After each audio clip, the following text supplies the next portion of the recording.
नमस्कार, कार्यक्रम कल 24 मा स्वागत छ। म राजीव खत्री। सुरुमै आफ्नै कुरा गरौँ, आफ्नै क्षेत्रको कुरा गरौँ। आफ्नो बेइमानी भ्रष्टाचार विरुद्ध बोल्नेहरूको मुखमा बुझो लगाउन पैसा बाँड्ने चलन नयाँ होइन। अझ सरकार वा सरकारमा रहेकाहरूले त सञ्चार क्षेत्रलाई मनलाग्दी कुनै मापदण्ड बिना औचित्य समेत पुष्टि नहुने गरी आफू खुसी पैसा बाँड्छन् ताकि सञ्चार क्षेत्र आफ्नो विपक्षमा नजाओस्। सञ्चार क्षेत्रलाई 1 करोड दिएर 70 करोड भ्रष्टाचार गर्न पाइन्छ भन्ने एक खालको मान्यता नै विकसित हुँदै गएको छ। मुलुक 3 तहको सरकारको अवधारणामा गएपछि त प्रदेश सरकारहरूको काम नै व्यतिथि विकृतिमा रमाउने भएको छ। प्रदेश सरकार हुनु र नहुनु जनताले अनुभूति गर्न पाएका छैनन्, तर विकृतिको कुरा गर्ने हो भने सबैलाई बिर्साउने गरी प्रदेशहरू अघि बढेका छन्। सन्दर्भ लुम्बिनी प्रदेशको छ, जहाँको सरकारले सत्तारूढ दल निकट सञ्चार माध्यमहरूका लागि लाखौं रुपियाँ छुट्याएको छ। आफ्नो दलको झण्डा बोकेर हिँड्ने झोले पत्रकारहरूका लागि छानी छानी पैसा बाँडियो भन्ने आवाज पनि सुनिएको छ।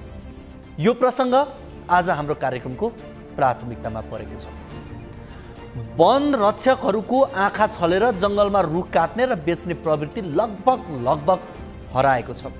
रुख काट्न हुँदैन भन्ने चेतना, यसो गर्दा हुन सक्ने सजाय, सामुदायिक वनको विकास आदिले नेपालको वन संरक्षणमा मद्दत पुगेको छ। वनको छेउमा रहेका बस्तीका मानिसहरूले वनको स्रोत उपयोग गर्न पाएनन्, उनीहरूको जीविकामा वन पैदावारले सहयोग गरेनन् भने वन हुनु र नहुनुको के अर्थ हुन्छ?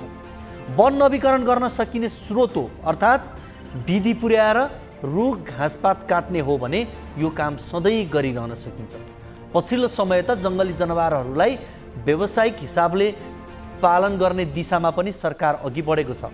सन्दर्भ रौतहटको छ, जहाँ वन विनाश रोक्न भनेर वन प्रवेश गर्ने एउटा बाटो बन्द गरिएको छ, तर स्थानीयले भनेका छन् यो कामले अर्कै प्रकारको समस्या भयो।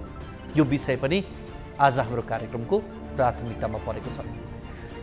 कुनै निर्माण कम्पनीले निर्माण गरेको कुनै पनि प्रकारको भौतिक संरचना बनाइएको 1 वर्षमै भत्कियो भने पनि निर्माण गर्नेहरूले जिम्मेवारी लिनु पर्दैन।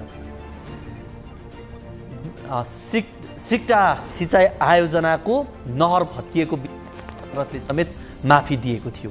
कुनै पूर्वाधार निर्माण पुरा भएको भोलिपल्टै भत्कियो भने पनि अब यो क्षतिमा भगवानको हात छ।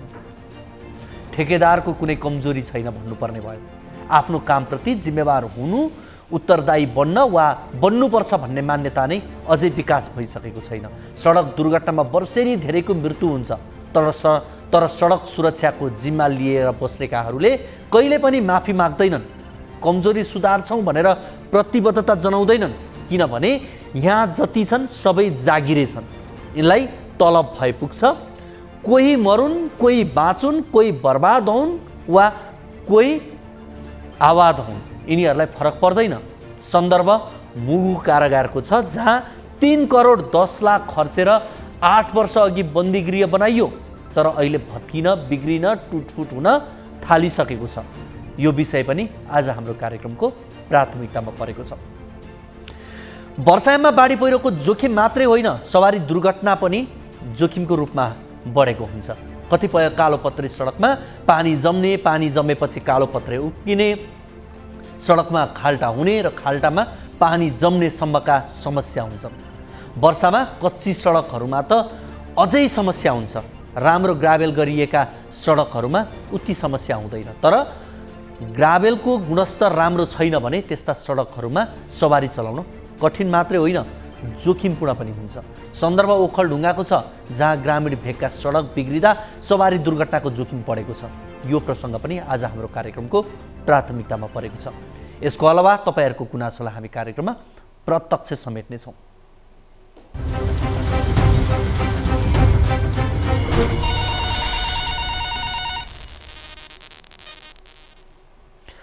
हामीलाई सम्पर्क गर्नका लागि टोल फ्री नम्बर 16600112 एनसेल नम्बर 9801572424 र भाइबर नम्बर 9884011037 मा कल गर्न सक्नुहुनेछ।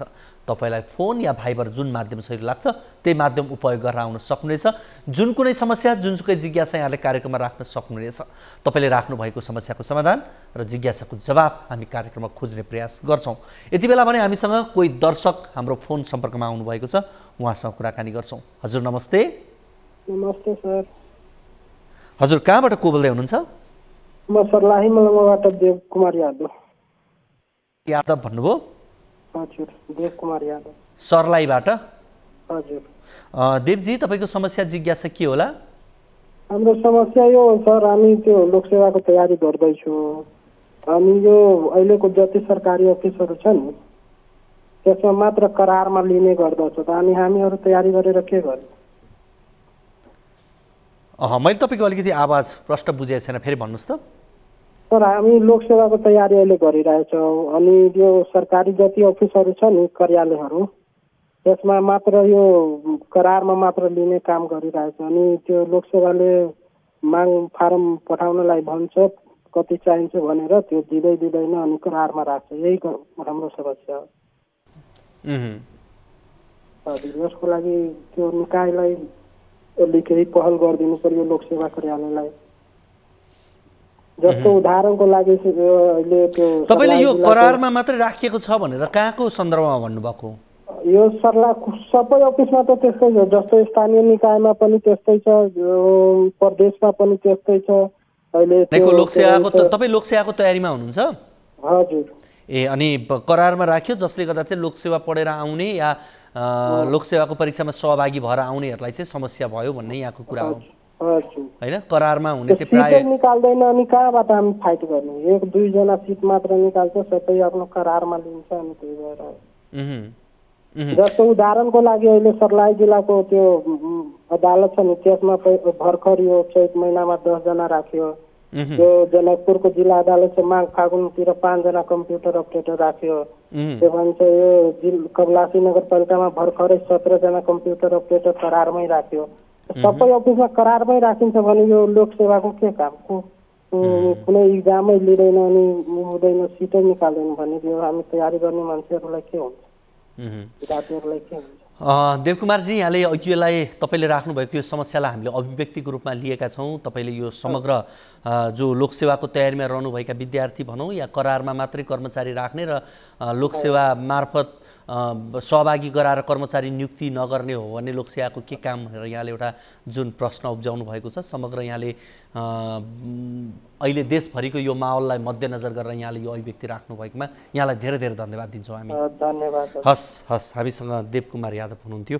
उहाँले यो करारमा कर्मचारी नियुक्त गर्दा लोकसेवाको तयारी गरेर बसेकाहरू धेरैले जुन प्रतिस्पर्धाबाट सहभागी भएर राष्ट्र सेवा कर्मचारीका रूपमा काम गर्न पाउने त्यो जुन अधिकार हुन्थ्यो त्यो धेरै गुमेको र करारबाट नभई लोकसेवाबाटै कर्मचारी नियुक्त गर्नु पर्यो। धेरै करारमा कर्मचारी भए त्यो स्थानीयदेखि प्रदेश हुँदै सङ्घसम्म यस्तो अवस्था रह्यो भन्ने उहाँको गुनासो थियो। यो गुनासोलाई हामीले एउटा अभिव्यक्तिको रूपमा लिएका छौँ र पक्कै पनि उहाँले भन्नुभएको यो विषयलाई सम्बन्धित निकायले ध्यान दिनुपर्छ, यो मननयोग्य कुरा पनि हो।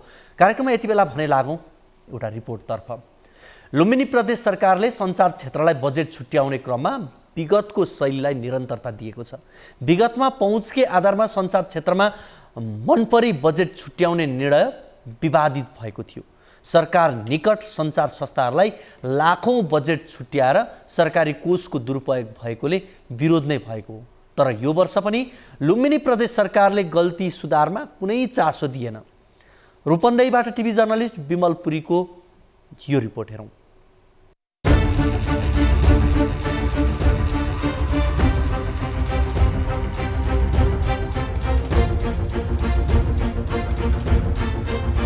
लुम्बिनी लुम्बिनी प्रदेश सरकारले आर्थिक वर्ष 2079-80 को बजेट घोषणा गर्दा सरकारी कोषको सदुपयोग भन्दा पनि निकट स्थलको हित हुने निर्णय गरेको देखिएको छ। विभिन्न सञ्चार संस्थाका नाममा प्रदेश सरकारले निकटताको आधारमा मात्र बजेट छुट्याइएको हो। यसरी बजेट पाउनेमा सरकारी निकट संस्थाहरू बढिरहेको देखिन्छ। सरकारी कोषको दुरुपयोग गर्दै करोडौं रकम नोक्सान पारेको भन्दै सरोकार ओलाले असन्तुष्टि जनाएका छन्। त्यसै त प्रदेश सरकार प्रदेश संरचनामाथि नागरिकहरूको आलोचना छ र यसले गर्ने काम त्यसको कार्य सम्पादनलाई लिएर पनि झन् बढी आलोचना हुन्छ। त्यसकारणले यस्ता संवेदनशील विषयमा बजेटहरू निर्माण गर्ने सन्दर्भमा चाहिँ पूर्वाग्रही ढङ्गले दलीय आस्थाका आधारमा आफ्नो नजिकको आफन्तको नाममा अथवा अनेक विभिन्न कारणले चाहिँ बजेटको वितरण गरियो भने यसले दीर्घकालीन रूपमा प्रदेश संरचनामाथि नै बढी प्रश्न उठाउँछ। लुम्बिनी प्रदेश सरकारले पहुँच र प्रभावको आधारमा सञ्चार क्षेत्रलाई बजेट विनियोजन गरेको भन्दै प्रदेशका सञ्चार सम्बन्ध सङ्घ संस्थाले चर्को असन्तुष्टि जनाएका छन्। आन्तरिक मामिला तथा सञ्चार मन्त्रालयको तथ्याङ्क अनुसार प्रदेशमा 78 रेडियो, 12 टेलिभिजन, 28 वटा पत्रिका, 26 वटा सञ्चार संस्था र 47 वटा अनलाइन सूचीकृत छन्। करिब 7.5 करोड बजेट सञ्चार क्षेत्रलाई छुट्याइएको भए पनि सीमित सञ्चार माध्यम र संस्थालाई मात्र रकम बाँडिएको हो। उनीहरूले आफ्ना यो कार्यकर्ताहरूलाई, आफ्ना मान्छेहरूलाई सङ्घ संस्थाको नाममा अथवा कुनै नाम पारेर ठुलो धनराशि वितरण गर्ने, यो राजस्वको तपाईँको अपचलन गर्ने यो जुन प्रवृत्ति अहिले यो प्रदेश सरकारमा, लुम्बिनी प्रदेश सरकारमा देखिएको छ, यो कदापि कुनै हालतमा राम्रो काम होइन। यो विषय चर्कँदै जाँदा प्रदेशको सञ्चार मन्त्रालयले भने बजेट कसरी आयो भन्ने विषयमा आवश्यक अध्ययन गरी कार्यान्वयन गर्ने प्रतिबद्धता जनाएको छ। यो विवादित भए बजेट कार्यान्वयन नहुने समेत मन्त्रालयले जनाएको छ। सञ्चार मन्त्रालयको हिसाबले हेर्दाखेरि हाम्रो मन्त्रालयबाट कुनै पनि त्यस्तो निजी संस्थाहरूलाई हामी त्यसरी बजेट व्यवस्था गरेका छैनौँ। जहाँसम्म सामुदायिकहरूलाई छ, सामुदायिकहरूलाई त अलिकति प्रायोरिटी गरेर अलिकति गर्नुपर्छ, कमसेकम प्रवर्धन गर्नुपर्छ भन्ने नीति नै हो सरकारको। कतिपय संस्थालाई मन्त्रालयका उच्च तहका कर्मचारीले कमिसन पाउने गरी बजेट विनियोजन गर्न सघाएको भन्दै छानबिन हुनुपर्ने माग समेत उठेको छ। सञ्चार संस्थाको नाममा सामुदायिक झुन्डाइएकै भरमा सरकारले व्यावसायिक सञ्चार संस्थामाथि विभेद र अन्याय गरेको आरोप बेवास्ता गर्न मिल्दैन। यसरी रकम बाँड्नु अपराध र नीतिगत भ्रष्टाचार भएकाले यसलाई सच्याउन ढिलाइ गर्नु हुँदैन।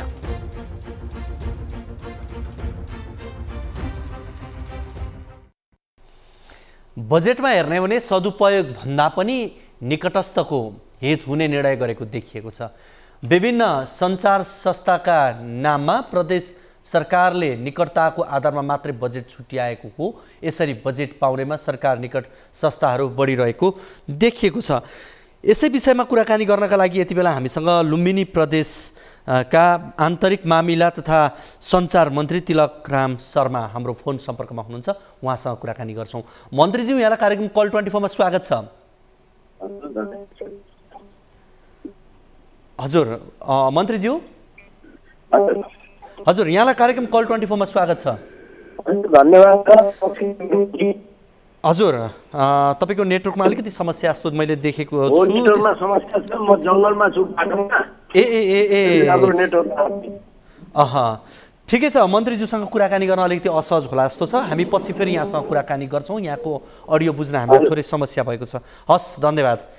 हामीसँग हुनुहुन्थ्यो लुम्बिनी प्रदेशका आन्तरिक मामिला तथा सञ्चार मन्त्री तिलकराम शर्मा। उहाँसँग हामीले कुराकानी गर्ने प्रयास गरेका थियौँ, तर उहाँको फोन बुझ्न एकदमै समस्या भइरहेको थियो। उहाँ कतै जङ्गलतिर छु भनेर भन्दै हुनुहुन्थ्यो। नेटवर्कको समस्या देखिएको कारणले हामीले उहाँसँग यो कुराकानीलाई अगाडि बढाउन सकेनौँ। सरकारी कोषको दुरुपयोग गर्दै करोडौँ रकम नोक्सान पारेको भन्दै सरकारवालाले यति बेला लुम्बिनी प्रदेशको जुन बजेट सञ्चार क्षेत्रलाई र आफ्नो निकट भनिएका सञ्चार माध्यमहरूलाई बाँडिएको भन्दै असन्तुष्टि जनाएका छन्।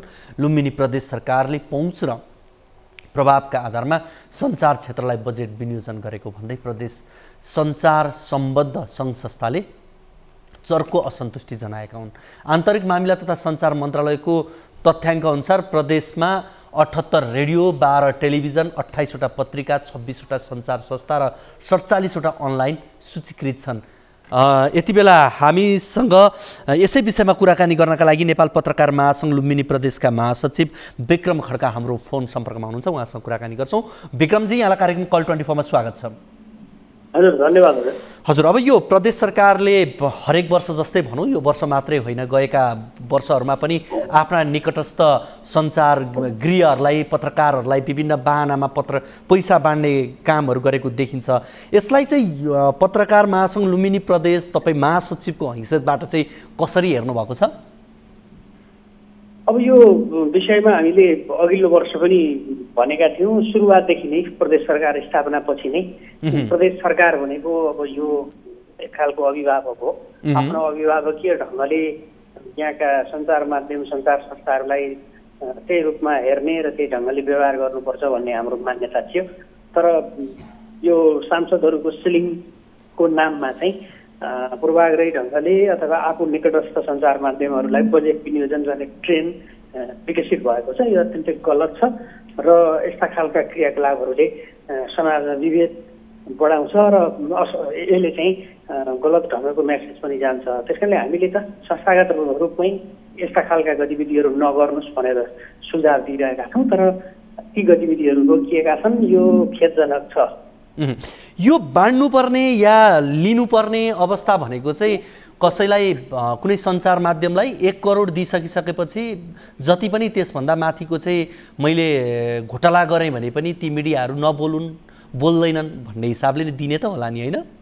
त्यस्तो पनि छैन, किनभने अहिले लुम्बिनी प्रदेशमा मात्रै क्रियाशील सञ्चार माध्यमलाई पैसा दिएर बजेट दिएर गलत क्रियाकलापहरू रोक्न सकिन्छ भन्ने यदि उहाँहरूको त्यो मनोविज्ञान हो भने त्यो अत्यन्तै गलत हो। किनभने आज हामी एउटा डिजिटल युगमा छौँ, सोसल मिडियाको यत्रो प्रयोग भइरहेको छ, त्यसमाथि पनि नेसनल्ली तपाईँहरू जस्ता सञ्चार माध्यमहरू हुनुहुन्छ, अन्तर्राष्ट्रिय रूपमा पनि आज सञ्चार माध्यमहरूको पहुँचमा नागरिकहरू छन्। त्यस कारणले आफ्ना गलत क्रियाकलापहरू रोक्ने नाममा सञ्चार माध्यमका मुख थुन्ने खालले यस्ता खालका प्रयासहरू गरिएका हुन् भने यी अत्यन्तै उहाँहरूको चाहिँ नि गैर जिम्मेवारी पर्नु भन्ने मलाई लाग्छ। त्यस्तो नहोला, किनभने यदि त्यस्तो उहाँहरूले गर्नुहुन्थ्यो भने यहाँका सबै सञ्चार माध्यमहरूलाई त्यो ढङ्गले प्रयोग गर्न सक्नुहुन्थ्यो। यहाँ त के छ भने नितान्त केही आफ्ना गोजीका, आफू निकटस्थ, आफू जोडिएका अथवा आफूलाई चाहिँ कुनै न कुनै ढङ्गले प्रभावमा परेर बजेटहरू दिइएको छ।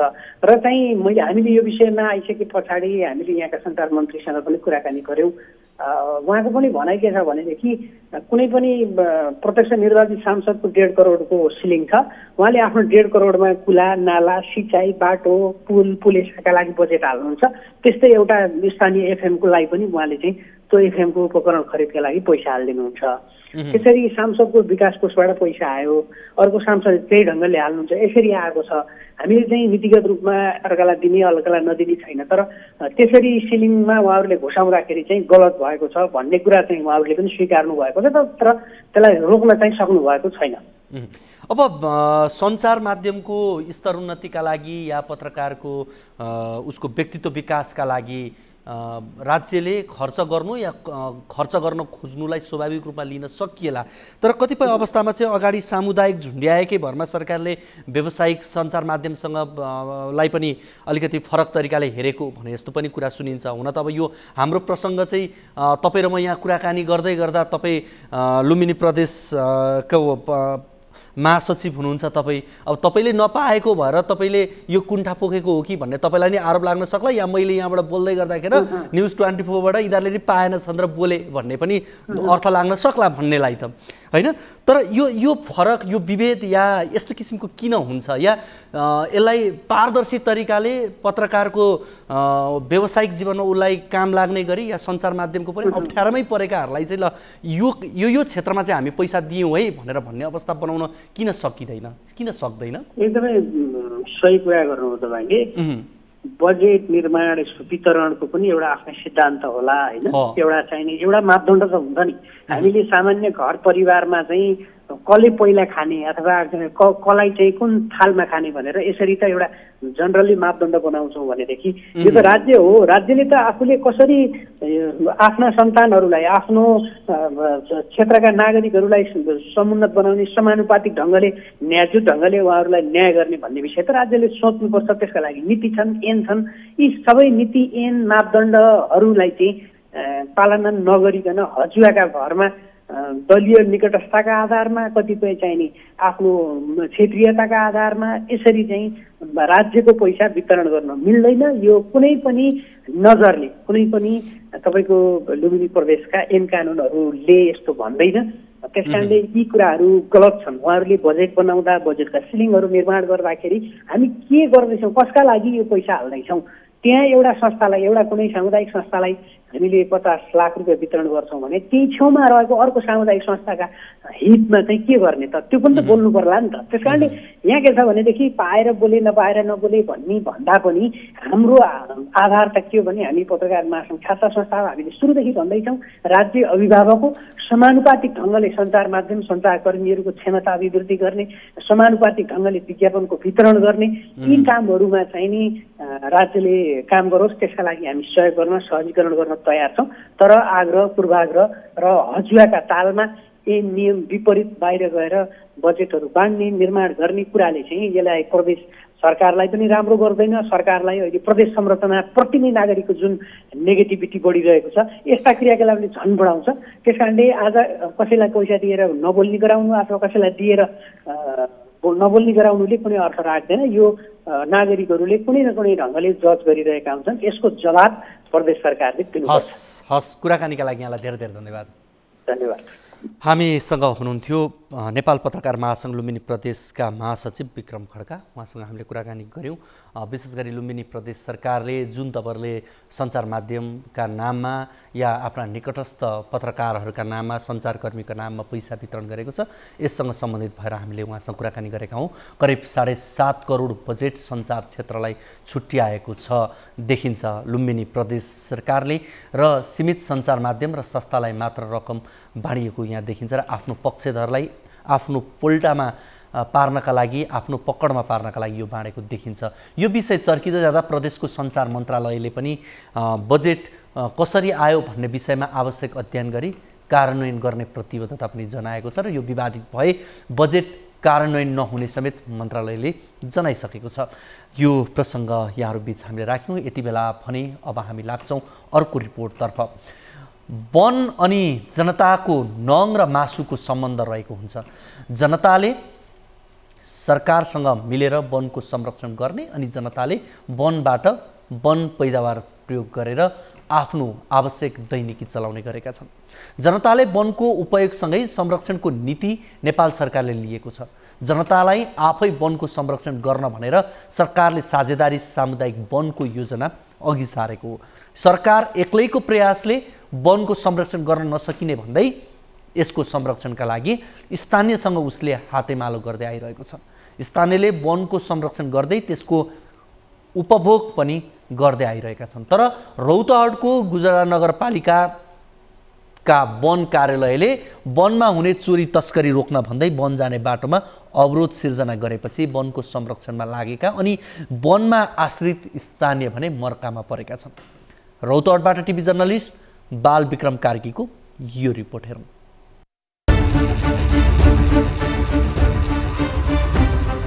वन कार्यालयले तस्करी रोक्न भन्दै वन आउने जाने बाटो अवरुद्ध गरे पनि आम सर्वसाधारण मर्कामा परेका छन्।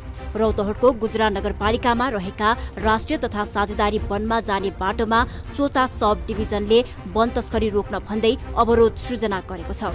सो क्रममा कार्यालयले वन जाने नहरको पुलहरूमा माटो थुपारेर अग्लो ढिस्को बनाएको छ भने पुल कटेर वन प्रवेश गर्ने स्थानहरूमा पनि खाल्टो खनिएको छ।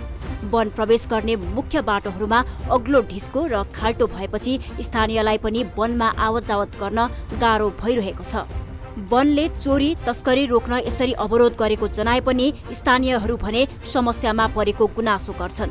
सो क्षेत्रमा अधिकांश बासिन्दा कृषि र इन्धनको लागि वनमा निर्भर छन्। उनीहरू घरपालुवा गाई, भैँसी, खसी, बाख्राको लागि घाँस च्याउलाको लागि स्थानीय वनमा आश्रित छन्।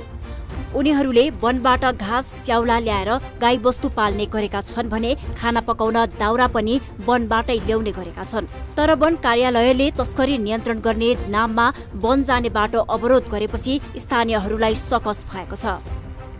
गाह्रो छ नि सर, अब मरी खेल्नुपर्छ, धेरै गाह्रो छ नि। एक दुईजनाले नसक्ने भयो, 2-3 जना भए त। गुजरा नगरपालिकाका चोचा, मैरा, कटानी लगायतका गाउँका धेरै स्थानीय कृषि तथा इन्धन प्रयोजनका लागि वनमा भर पर्ने गरेका छन्। स्थानीयले सोही जंगलमा रहेको गोरेटो बाटो हुँदै स्थानीयहरू पूर्व पश्चिम लोकमार्ग निस्किएर छिमेकी जिल्ला बाराको निजगढ बजार लगायतका स्थानहरूमा जान प्रयोग गर्ने गरेका थिए। चलन चल्तीका बाटो अवरुद्ध हुँदा उनीहरू लामो बाटो घुमेर जान बाध्य भइरहेका छन्। निजगढ ट्र्याक्टर हरेक साधन त्यो बाटो यो जुन अहिले जङ्गल छाएको बाटो खुलिसकेपछि त्यति नभएको मात्रै हो, नभए त पहिलेको बाटो नै यही हो। रौतहटको जंगलमा काठ तस्करहरूले खुलेआम काँचो रुख काटेर काठ तस्करी गर्ने गरेको गुनासो पनि सुनिँदै आएको छ भने ठूलो समूह जंगलमै पसेर जंगली जनावरको चोरी, सिकारी पनि गर्ने गरेको स्थानीय बताउँछन्। वनमा चोरी तस्करी रोक्न गाउँबाट वन जाने बाटो बन्द गरे पनि तस्करले अनेकौं अन्य बाटोहरू प्रयोग गर्ने गरेको स्थानीयको अनुभव छ। वन तस्करी रोक्न बाटो बन्द गरेर सर्वसाधारणलाई शास्ति दिनु सट्टा वनका कर्मचारीहरूले गस्ती नियमित गर्नुपर्ने स्थानीय बताउँछन्। तपाईको कर्मचारीहरूले तपाईको जुन किसिमको निर्णय लिनुभएको छ त्यो पक्कै पनि केही हदसम्म राम्रो त होला। यद्यपि भए तापनि तपाईको के छ भने यहाँ भएका संरचनाहरू तपाईको र सँगसँगै तपाईको यहाँ घाँस दौरा गर्ने तपाईको समुदायलाई चाहिँ एकदमै तपाईको अप्ठ्यारो भएको। यता चोचा सब डिभिजन कार्यालयले वन प्रवेशमा गरेको अवरोधले वन तस्करहरूलाई अप्ठ्यारो भए पनि स्थानीयलाई भने केही समस्या नभएको दावी गरेको छ। एक ठाउँमा मात्र माटोको ठिस्कोहरू राखेको छ, बाँकी अरू पुलहरू छ त्यसमा सबैबाट ओहोर दोहोर भइरहेछ। त्यही भएर जहाँसम्म मलाई लाग्छ कि तपाईको त्यो घाँस दाउरालाई खासै समस्या छैन। वन ऐन 2076ले पनि वनबाट टाढा रहेका उपभोक्तालाई वन संरक्षण कार्यमा सहभागी गराई त्यस्ता उपभोक्तालाई वन पैदावार आपूर्तिको व्यवस्था गर्ने, वनभित्रको उत्पादकत्व अभिवृद्धि गर्ने, स्थानीय जनताको जीविकोपार्जनमा सुधार ल्याउने, जैविक विविधता तथा जलाधार क्षेत्रको संरक्षण तथा सम्वर्धन गर्ने नीति लिएको छ। तर उपभोक्तालाई वन पैदावार प्रयोग गर्नबाट शास्ति दिने गरी गरिएको संरक्षणको प्रयासलाई उपभोक्तालाई कसरी अपनत्व लिन्छन् भन्ने प्रश्न उठेको छ।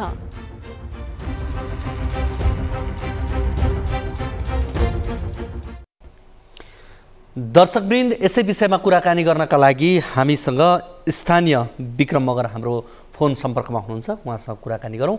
विक्रमजी, हजुर, यहाँलाई कार्यक्रम कल 24 मा स्वागत छ। हजुर, धन्यवाद। हजुर, अब यो विशेष गरी वन जङ्गलमा यहाँहरूलाई घाँस दाउरा गर्न समस्या भएको भन्ने एउटा रिपोर्ट हामीले प्रसारण गऱ्यौँ। कति ठाउँमा यस्ता अवरोधहरू छन् र कहिलेदेखि यो अवरोध बनाइएको हो? हुन त अब वन कार्यालयका जिम्मेवार व्यक्तिले कुनै पनि त्यस्तो अवरोध छैन, एक ठाउँमा हो, त्यसबाहेक छैन भनेर उहाँले भन्नुहुन्छ। के रहेछ यो?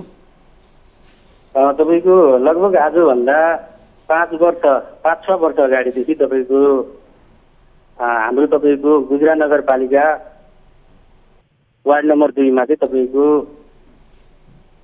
पश्चिममा तपाईँको पूर्वमा तपाईँको जमदारको पुल भन्छन् त्यहाँ, होइन? तपाईँको बिचमा तपाईँको ठुलचौरीको पुल, अनि तपाईँको पश्चिमतर्फ तपाईँको धनसार जङ्गल सैयाको पुल छ।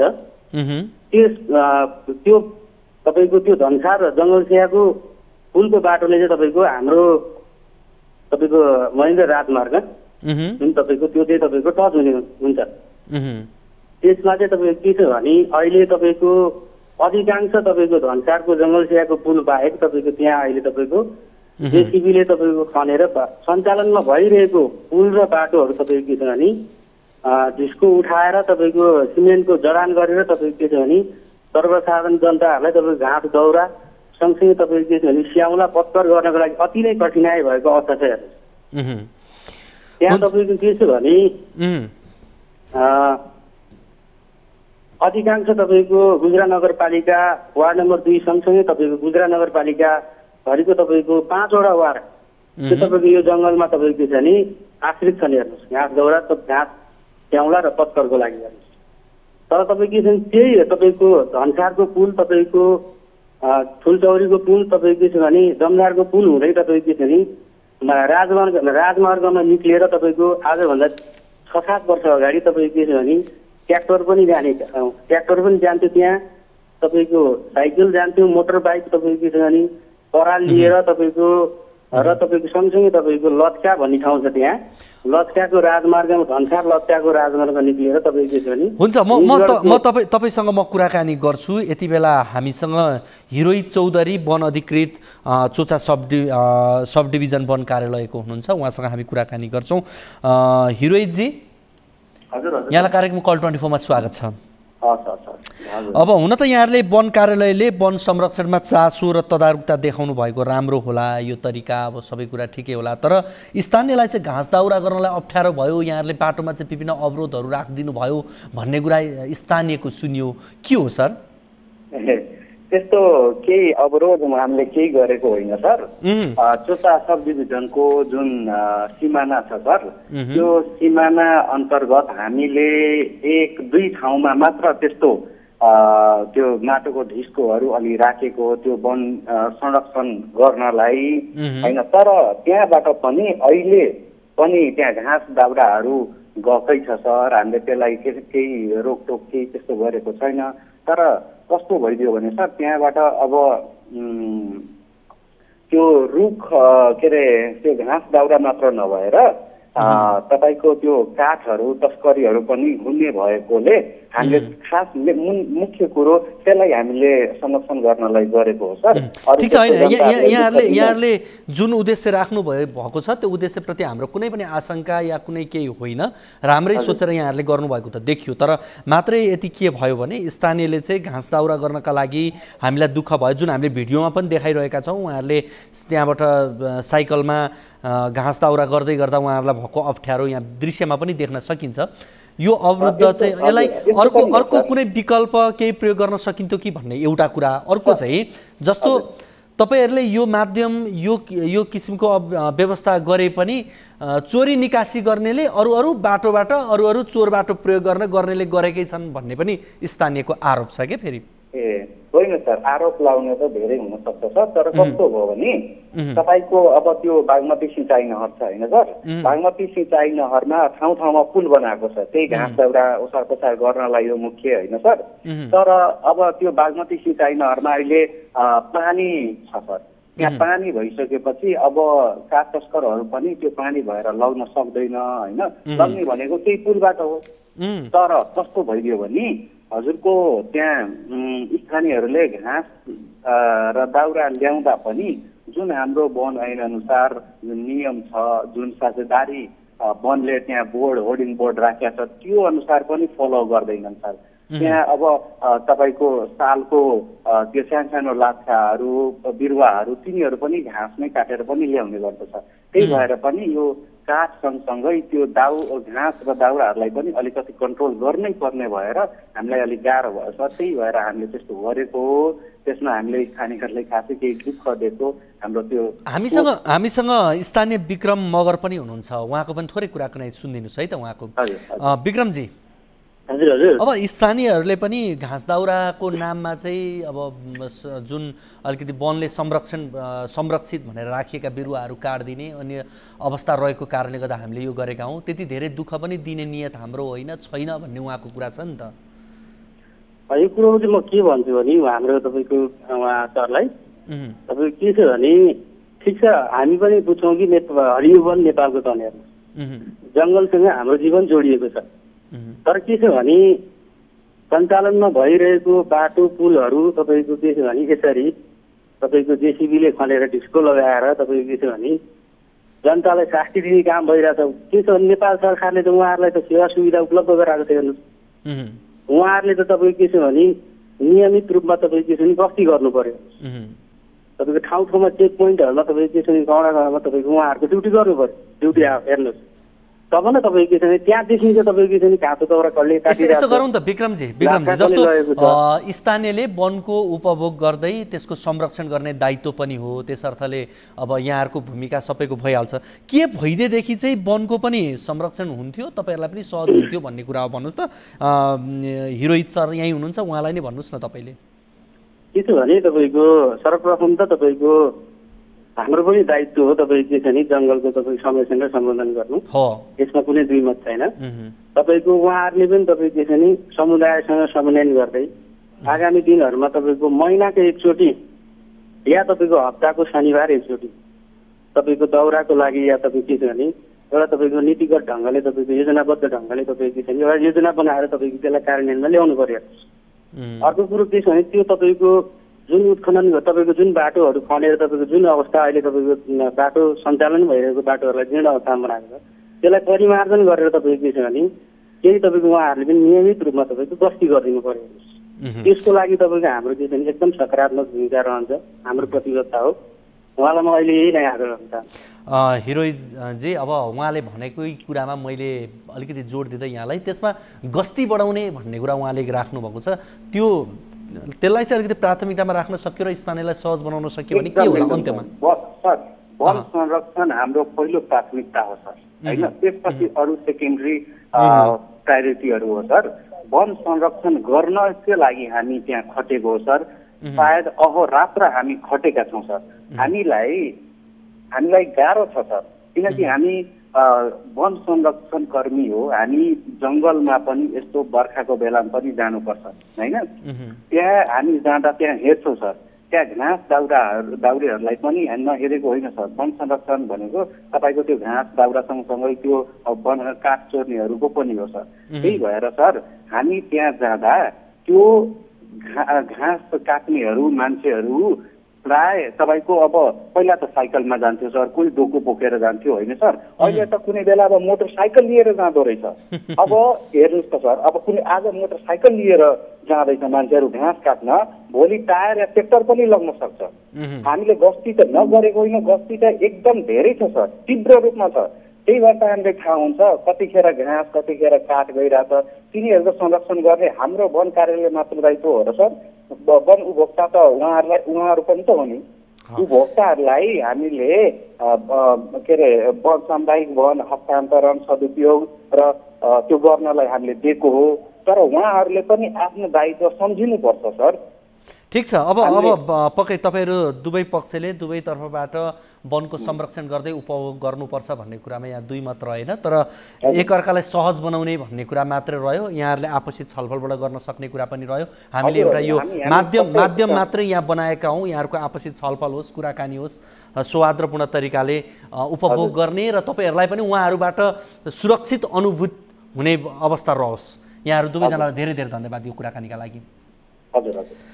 हामीसँग हुनुहुन्थ्यो रौतहटबाट स्थानीय विक्रम मगर हुनुहुन्थ्यो, त्यसै गरी हामीसँग हिरोहित चौधरी वन अधिकृत हुनुहुन्थ्यो चोचा सब डिभिजन वन कार्यालय रौतहटका। उहाँसँग हामीले कुराकानी गऱ्यौँ र यो रौतहटको वन उपभोक्ता समिति र विशेष गरी वन पैदावार प्रयोग गर्नका लागि स्थानीयलाई केही असहज भएको भन्ने प्रसङ्गमा रहेर हामीले कुराकानी गऱ्यौँ। हुन त वन कार्यालयले पनि तस्करी रोक्नका लागि भनेर गरेको देखिन्छ, नियतमा त्यस्तो कुनै नदेखिए पनि स्थानीयलाई दैनिकी जीविकोपार्जन विशेष गरी वन पैदावारबाट जो आश्रित छन् उनीहरूलाई चाहिँ समस्या भएको भन्ने कुरा छ। अर्कोतर्फबाट वन कार्यालयको कुरा पनि जो आश्रित छन् उनीहरूले पनि कहिलेकाहीँ नबुझिकन संरक्षित बोटबिरुवाहरू काटिदिने गरेका गुनासो पनि उहाँले यहाँ राख्दै हुनुहुन्थ्यो। हामीले यो विषयलाई आज यहीँ थाती राख्छौँ। यति बेला भने हामीसँग कोही दर्शक फोन सम्पर्कमा जोडिनु भएको छ, उहाँसँग कुराकानी गर्छौँ। हजुर नमस्ते। हजुर नमस्ते, कहाँबाट को बोल्दै हुनुहुन्छ? हजुर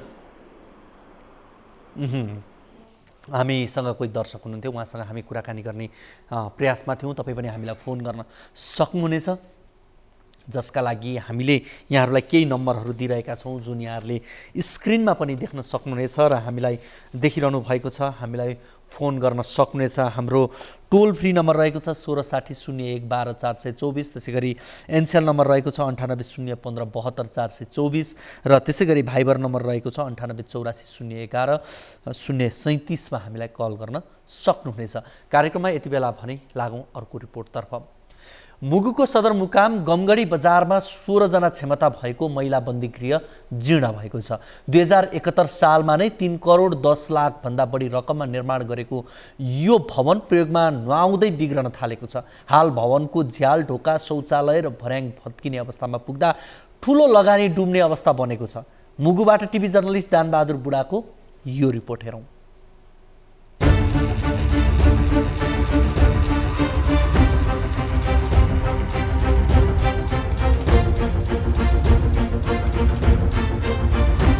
2071 सालमा मुगुको गमगढीमा महिला बन्दी गृह निर्माण गरियो। 16 जना क्षमता भएको सो बन्दी गृह निर्माण गर्न हतार गरिए पनि यसको उपयोगमा भने हालसम्म चासो दिएको छैन। लामो समयसम्म भवन प्रयोग नगर्दा र यसको संरक्षणमा चासो नदिइदा 3 करोड 10 लाखमा निर्माण गरिएको सो संरचना बिग्रन थालेको छ। हाल भवन प्रयोग गर्ने अवस्थामा नभएकाले कैदीहरूलाई बाहिरी जिल्ला लगिने गरिएको छ। तर अब भने सो भवन मर्मत गरेर प्रयोग गर्न पहल भइरहेको छ। जुम्ला भवन डिभिजनले बनाएको कारागार पनि 5-6 वर्ष भइसक्यो। त्यो ठेकदारले बनाएको 5-6 वर्ष भइसक्यो र अहिलेसम्म त्यो कैदीहरू राख्ने चाहिने वातावरण छैन र भवन डिभिजनले त्यो भवन पनि यो कारागारलाई बुझाएको छैन। यस कारणले यहाँका चाहिने कैदीहरूलाई यहाँबाट नेपालगञ्ज जुम्ला जान चाहिने पठाउनु पर्छ र त्यहाँ चाहिने राज्यको चाहिने आर्थिक पनि खर्च भइराखेको छ। पछिल्लो तथ्याङ्क हेर्दा महिला पुरुष गरी जम्मा 118 जना कैदीहरूलाई मुगुबाट जुम्ला, सुर्खेत, दैलेख र नेपालगञ्ज पठाइएको छ।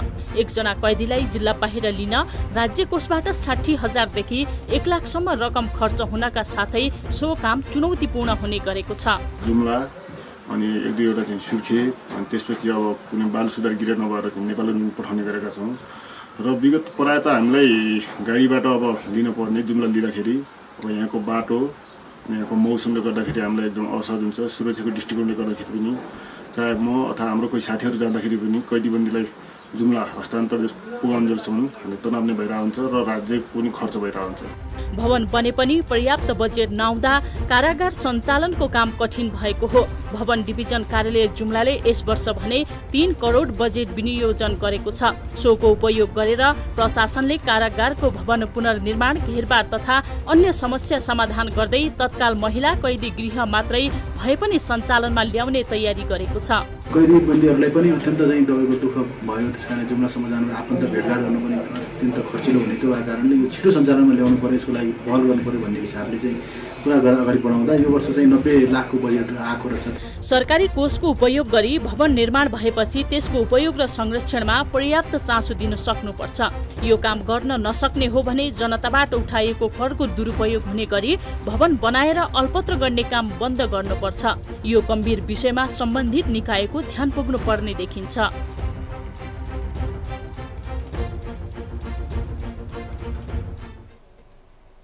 दर्शकवृन्द, यसै विषयमा कुराकानी गर्नका लागि यति बेला हामीसँग मुगुबाट नागरिक समाजका अध्यक्ष रूपबहादुर मल्ल हाम्रो फोन सम्पर्कमा जोडिनु भएको छ। उहाँसँग कुराकानी गर्छौँ। रूपबहादुरजी, यहाँलाई कार्यक्रम कल 24 मा स्वागत छ। धन्यवाद सर, धन्यवाद। अब यो सरकारी कोषको उपयोग गरी भवन निर्माण भए पनि यसको उपयोग संरक्षणमा पर्याप्त चासो दिन नसक्दा आज यो कारागारको अवस्था यस्तो भएको हो कि भवन निर्माण गर्दै ठेकेदार कम्पनीको लापरवाही भयो जसले गर्दा आज यो अवस्था सिर्जना भयो भनेर बुझ्ने के भन्ने सर यसलाई? अब यो भवन बन्न लागेको त अब भवन डिभिजन जुन पाएको हो सर, अब ठेकेदारले बनायो होला होइन, उसले दिएको पैसा हो र त्यसपछि 4-5 वर्ष भइसक्यो यो भवन चाहिँ तयार भएको। अनि त्यहाँबाट अहिले हामीले त हेर्छौँ पटक त्यहाँभित्र चुम्नी अनि एउटा पानीका खाल्टाहरू छ, बाहिर पछाडिको ब्याकग्राउन्ड ओर्दन लागिसकेको छ, ओर्दिन लागेको छ, भस्किसकेको छ होइन। अब हाम्रो भनाइ के रहेको छ भने यो भवन डिभिजन कार्यालयले अब ठेकदारलाई तुरुन्तै के पगेर हो कि हो त्यसले तुरुन्त अब कारागारलाई बुझाएर यहाँ कैदीहरू बस्ने वातावरण सिर्जना गरिदियोस् भने हो हाम्रो भनाइ त। भनेको अब यो 71 सालमा मात्रै निर्माण सुरु भएको होइन त, बनिएको हो नि त त्यतिखेर? अहिले करिब 71 भनिसकेपछि तपाईँको 8 वर्षमा काम नलाग्ने 8 वर्षमा काम नलाग्ने अवस्था करिब भइसकेको छ। हजुर। अब यसका लागि यहाँहरू नागरिक समाजको तर्फबाट यहाँहरूले आफ्नो प्रयास गर्नुभएको छ, तर सम्बन्धित निकाय यसमा के छ? यहाँहरूले दबाब नपुगेको हो कि यहाँहरूको दबाब नपुगेको हो कि तपाईँहरूको कुरा सुन्दैछ कि के छ? होइन, यहाँ त हामीले सर यो के हो भने यो दबाब नपुगेको होइन, दबाब त यहाँ पत्र पत्रिकाले छ्यापछ्यापी गरेको थियो त, फलो न्युज 24ले त फलो गरै छ। फेरि त्यो सम्बन्धित त्यो सरकारवाला सम्बन्धित निकायले नसुनेर यसलाई लापरवाही तरिकाले राखिएको छ र अब यहाँका जेलरहरू अब त्यो यहाँबाट चाहिँ पठाउँदाखेरि कैदीहरू अब नेपालमा पठाउनु पर्यो, कता पठाउँदाखेरि त राज्यको कोषबाट रकम पनि नोक्सान छ, यहाँका अभिभावकहरूले भेट्न पाउने पनि छैन। भेट्न जाउँ भन्दा अभिभावकहरूले अब यहाँबाट प्लेन टिकट काटेर नेपालगञ्ज जानु पर्यो, बर्दिया जाने कि डोल्पा जाने कि कहाँ जाने, कहाँ लिन्छ, यहाँ सबै कुराको लागि दुःख छ। यस कारणले यो सम्बन्धित निकायलाई अलिकति बढी सुनिदिनु पर्ने हो र हजुरले चाहिँ नि यो सम्बन्धित निकाय जुम्ला वन डिभिजन कार्यालयलाई बढी घटघटाइ दिन पनि म हस् यहाँलाई यो कुराकानीका लागि धेरै धेरै धन्यवाद। Hello sir. हस् हामीसँग यति बेला मुगु कारागारका प्रमुख धनराज कार्की पनि हाम्रो फोन सम्पर्कमा हुनुहुन्छ, उहाँसँग पनि कुराकानी गर्छौँ। धनराजजी यहाँलाई कार्यक्रम कल 24 मा स्वागत छ। नमस्कार हजुर। अब यो हामीले कारागारको प्रसङ्ग एउटा रिपोर्ट प्रसारण गऱ्यौँ। मैले यसभन्दा अगाडि रूपबहादुर मल्ल जो नागरिक समाजका मुगुका अध्यक्ष हुनुहुन्छ उहाँसँग पनि कुराकानी गरेँ। मैले पहिलो प्रश्न उहाँलाई जे सोधेको थिएँ त्यही प्रश्न म यहाँलाई गर्छु। जस्तो सरकारी कोषको उपयोग गरेर भवन निर्माण भएपछि त्यसको उपयोग र संरक्षणमा पर्याप्त ध्यान नपुगेको हो कि कारागारको तर्फबाट, या त त्यो भवन बनाउँदै त्यतिखेर ठेकेदार पक्षले कमजोरी थियो, उसले कमसल भवन बनाइदियो भनेर बुझ्ने सर? एकदमै सर, अब हाम्रो दृष्टिकोणमा अब कार्यालय जुन चाहिँ हाम्रो सदन सहरी विकास जुम्लाबाट चाहिँ जुन ठेक्का निर्माण भएर चाहिँ 4वटा भवन बनेको हो, जनसञ्चार चाहिँ अहिलेसम्म हाम्रो कार्यालय त्यो भवन हस्तान्तरण भएको थिएन सर।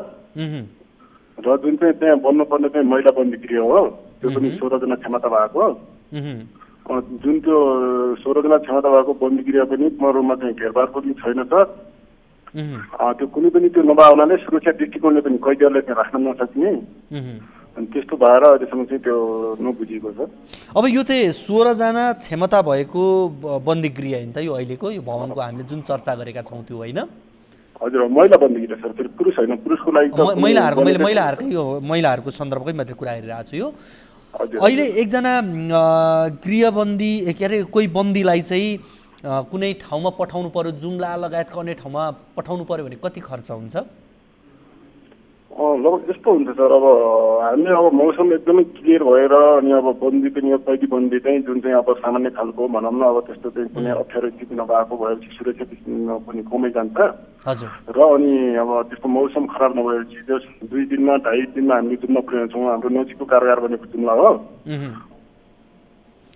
करिब करिब तपाईँको 50-60 हजार खर्च हुन्छ करिब, होइन त? भाडामा दिनुपर्ने हुन्छ।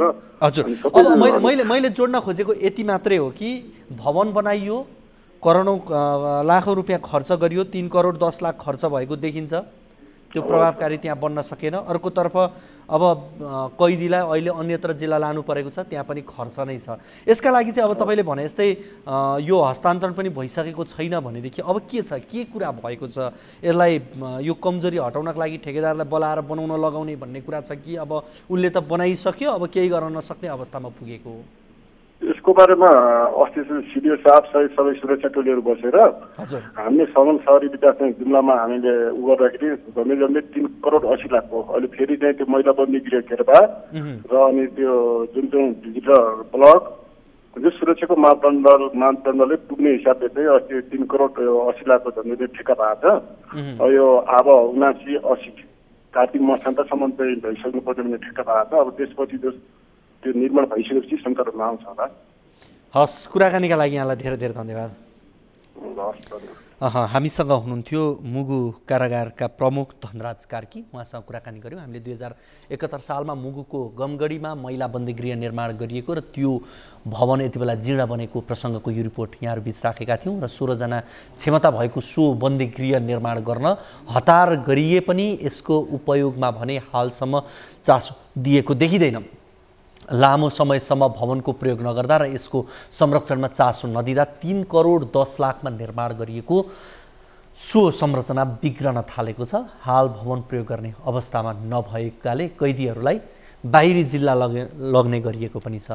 तर अब भने सो भवन मर्मत गरेर प्रयोग गर्न पहल भइरहेको भनेर पनि भनिएको छ। हामीले यो प्रसङ्गको रिपोर्ट यहाँहरू बीचमा राख्यौँ र आज हामीले यहाँहरूसँग विवादित बजेट जुन सञ्चार माध्यम सञ्चार गृहहरूलाई लुम्बिनी प्रदेशले जति बजेट छुट्याएको छ यो सन्दर्भको रिपोर्ट यहाँहरू बिच राख्यौँ। त्यसै गरी वनमा झमेला रहेको यो रौतहटको प्रसङ्ग राख्यौँ। त्यसै गरी जीर्ण बन्दै गरेको कारागार मुगुको सन्दर्भ राख्यौँ र ओखलढुङ्गाको अस्तव्यस्त सडकको रिपोर्ट बाँकी नै छ। यसलाई भोलिको कार्यक्रममा हामी समेट्नेछौँ।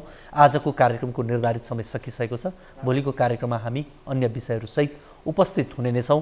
तबसम्मको लागि बिदा दिनुहोस्। हवस् त, नमस्ते।